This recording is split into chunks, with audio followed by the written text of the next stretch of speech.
Hello and welcome. In this video we're going to take a look at how to create a stored procedure in SQL Server Management Studio.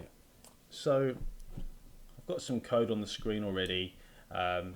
This is the fourth episode, if you like, in a series of videos that I've just created where we went through an example where we basically created, let's have a look, we created a table which is called config. It's got 3 columns. The 2 interesting ones are key and value. So as you may be able to guess, we're storing config settings, key value pairs in the database. I've inserted a whole bunch of values, and I also went ahead and created a function. And what that function did is it allowed you to, let's show you what it looks like, just so you are aware. If you call the function with the key, it will return the value. So let's have a look at what that looks like. You got the value 1 back. Let me paste that into Excel just so you can see. So obviously we got the value back. So we called it with key 1 and we got back value 1. Now if I do a quick select on that table, if I've got a select statement, I have. I'll just show you what the entire table looks like. Let me right click that, copy with headers. Paste it in here so you can see. So we've got ourselves a table. It's got IDs 1 to 6 and a key. But you know, the keys don't have to be named like that. You could name them whatever you wanted to. You could use prefixes for groups of keys or whatever you like. And we've got various different values. Just some test data basically. None of this is actual real data, obviously. It's just as a working example to show you how to write some functionality in SQL Server.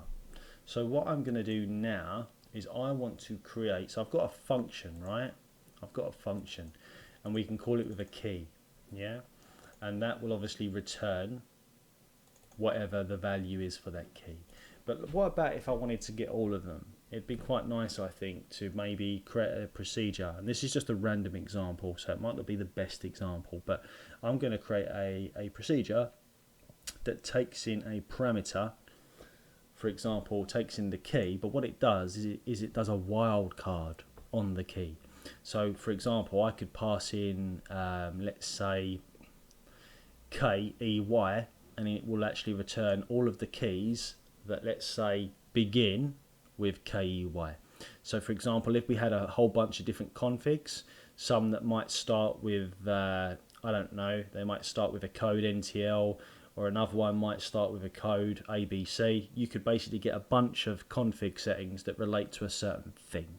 So I think that seems reasonable.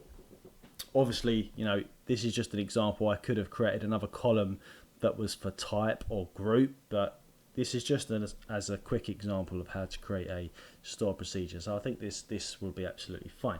So in order to create a stored procedure, what I like to do actually to start off with is I like to write a drop statement, because when I'm creating stored procedures, I often like to drop them a few times and create them, and I'm tinkering, I'm playing.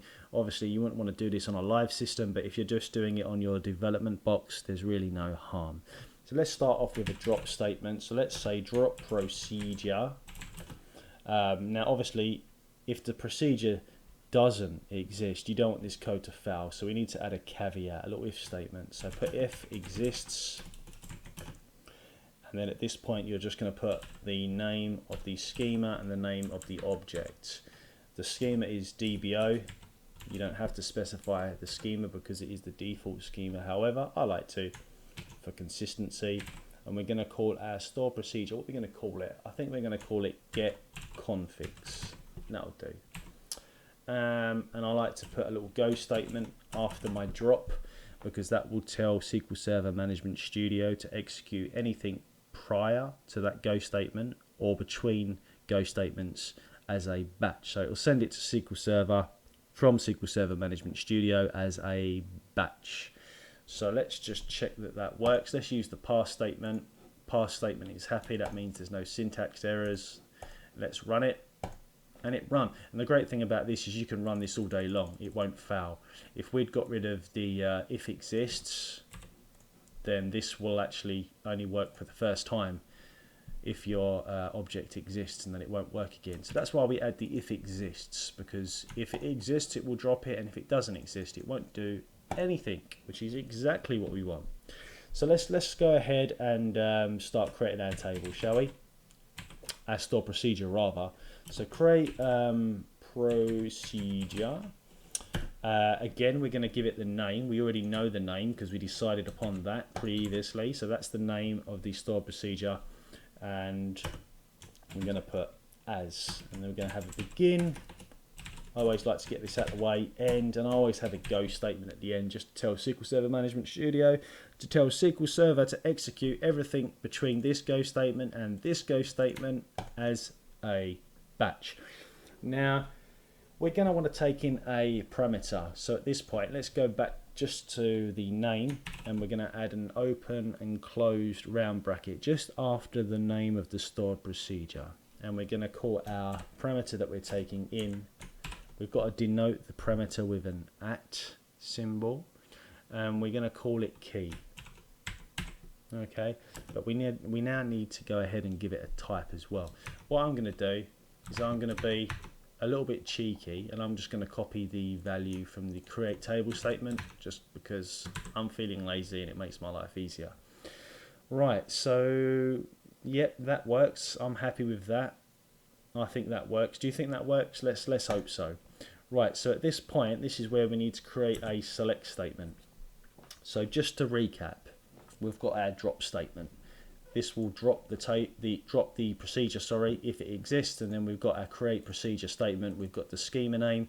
If you don't know what a schema is, it's a bit like a folder for a file. So obviously, if you want to organize your files, you put them in folders. If you want to organize your database objects, you put them in schemas. And obviously, because you have that granularity of the schema, you can also apply security to those schemas in your database or your database objects. It just makes managing your database objects that little bit easier if you keep them in schemas. Alright, so let's crack on. We need to write a select statement. So let's start off with select star from. Now the name of our table was dbo.config. Alright, and what we want to do is I'm going to put myself a little alias. I've never write select statements without aliases. I just think it looks cleaner, and it helps a little bit with the IntelliSense, because then you can do C dot or whatever your alias is dot, and it'll come up with the names of the columns in your table. So we've got select c.star from dbo.config, and the alias is C, or where, and we're going to say where c dot key. Now we want to, obviously I'm going to use open and close square brackets because key is a reserved word. I refuse to name my columns anything other than what I want them to be called. There's a lot of people out there where what they'll do is they'll change the name of the column or the table, for example, if it's a reserved word in SQL Server. But me, that's what, at the end of the day, that is what the square brackets are for, so you might as well use them. Where C, actually I need to, yeah, that's fine, no, that's fine. Where key is like, and then we're going to do this where it starts with what they've entered, okay? So we want to use a wildcard, which is the %, and we're going to put in key. So for example, if I was to just do this manually and type in KEY, let's run this select statement just to make sure it works. If you don't want to run the whole thing, by the way, you can literally just select the bit that you want to run. We're going to click execute. As you can see down here, we've got a whole bunch of keys. Unfortunately, this example isn't great because all of our keys start with key. So let's assume, let's go back to the insert statement if I can find it. Well, let's create a key value pair where actually the key is something different. I'm gonna call the key test. So test. So let's insert that. All right, and let's go back. Let's do here it is. Let's do a select star from config where let's put nothing in. So this should return everything. So let's have a run of that. We've got 7 records because obviously we haven't stipulated what it needs to start with. If I put it back to key, we should only get 6 records, which is exactly what's happened. Perfect. But of course we don't want it to be key, do we? We want it to be whatever the user enters. So all we do is we'll copy that variable name and we will paste it in here. Put a concatenation because we need to add that to the ampersand. So we're doing a little bit of string concatenation here, which is why we've got the plus. We're not adding anything as such. It's called string concatenation because following the like keyword, we need to pass in a string, basically a literal, which is a statement that SQL Server can search for. And we're saying find us anything that begins with what's entered, which is the key, with the wildcard. So it will find anything in our database table, in the config table, that starts with the key we've entered. Hope that makes sense. So just wanted to make you sure that you understand that this is a wildcard. So it's basically saying find me anything that starts with this, and it can be anything else after it, okay, including nothing, right? So for example, if you passed in K, it would find you all of the keys that start with K. Doesn't matter what follows K, okay?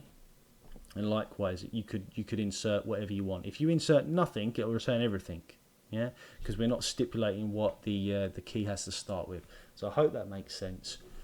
Let's go ahead and check the syntax for this. Actually, I don't need to highlight anything because this isn't going to cause any problems because you can run that as much as you like. So let's run it. Okay, so that's good. I've passed it. Let's run it properly now. So I've ran it. It should work fine. Let's refresh the programmability and store procedures. I can see GetConfigs is there. So it looks as though it's worked. The only real way to find out is to go ahead and run it. So to go ahead and run a stored procedure, we need to use the exec command, which is different than a function. Just in case you're not aware, you can execute a function using the select statement, and you can add it as a column to your select statements. With a stored procedure though, you have to use the exec command. So let's write that exec, and then we'll pass in dbo-configs. Now of course we now need to pass in our value for our key, so it's nice and simple. We're just going to put key equal to, and it's whatever we want it to be. It's a VARCHAR, so we're going to put a two quotes, single quotes, because that's what denotes a string in SQL Server, and we're going to pass in K. Let's go ahead and highlight that. I'm going to highlight it because I don't want to run everything. If I was to run everything, it would execute the drop, then it would execute the create, and then it would execute the execute of the stored procedure, which obviously, for example, you wouldn't want to create it like this, because if I was to run that, we're going to have a problem, right? Because we've tried to create a stored procedure that already exists, then we've dropped the stored procedure so it no longer exists, and then when we get to the exec, it's saying the stored procedure doesn't exist. So I just want to make it clear that if you just randomly run everything, it will run everything on the page sequentially, okay? So it'll run this, then this, then this. So always have your drop statement first, your create statement second, and then if you want to run an exec statement, you can run that last, exec statement even. Right, so let's run it now. Hopefully it'll work. It didn't work, so we need to create it. So let's select that, create, and let's run it. Okay, perfect. So what we got back, let's highlight everything there. Let's flip over. Let's run it. Alrighty, so as you can see, we've got 1 to 6, and everything that came back started with K. Let's change that, and let's put T. So it should only return one value now. Run. Perfect. Let's delete that, just in case you can't see it because the resolution's a bit small. Let's paste that back in. So we just got back testing that instance. So it might not necessarily be the best example of a stored procedure, but I have shown you how to drop a stored procedure. I've shown you how to create a stored procedure with one parameter and use that parameter in the select statement. And I've also shown you how to execute that stored procedure. So I hope you found this video useful. If you did, go ahead and hit that like button for me. It really helps the channel. If you want to see similar content to this in the future, consider subscribing. You'll make my day and week. And if you've got any questions about this video, throw them in the comment section below and I will do my very best to get back to you and answer any questions you have about the video. Your comment may even inspire videos going forward. And with that said, have a great day, everybody. Take care.